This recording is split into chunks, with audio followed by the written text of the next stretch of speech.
शीतकालीन अधिवेशन शेष होगा पूर्व और गृह मुलतवी रखा पूर्व संसदीय व्यापार मंत्री मुकेश महालक्ष्मी द्वारा उपस्थापित पारिश्रमिक बिल को विधायक पास कर विधायक मंत्री और बाचस्पति दरमा और पूर्वतन विधायकों पेंशन वृद्धि को मंगलवार दिन ओडिशा विधानसभा अनुमोदन मिली।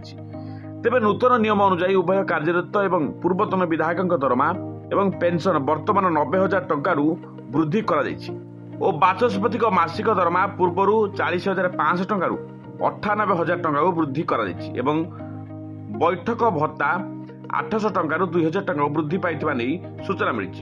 अपरपक्षे बाचस्पति कार भत्ता 17,000 टंकार 99,000 टंका वृद्धि पाई बेले महंगा भत्ता प्रति मासरे 40,000 टंकार वृद्धि पाई 1.81 लाख टंकार पहुंची सूचना मिली। संशोधित दरमा अनुଯାयी बाचस्पति को सरकारी क्वार्टर आवंटन होगा पर्यंत प्रतिदिन बासभवन भत्ता भाव में 2,000 टंका मिलवा नहीं सूचना देती जहाँकि पूर्व 1,000 टंका रखा। संशोधित नियम अनुଯାयी विधायक माने यथेष्ट बार्षिक पारिश्रम पाइबे। ब्यूरो रिपोर्ट प्रभाव न्यूज।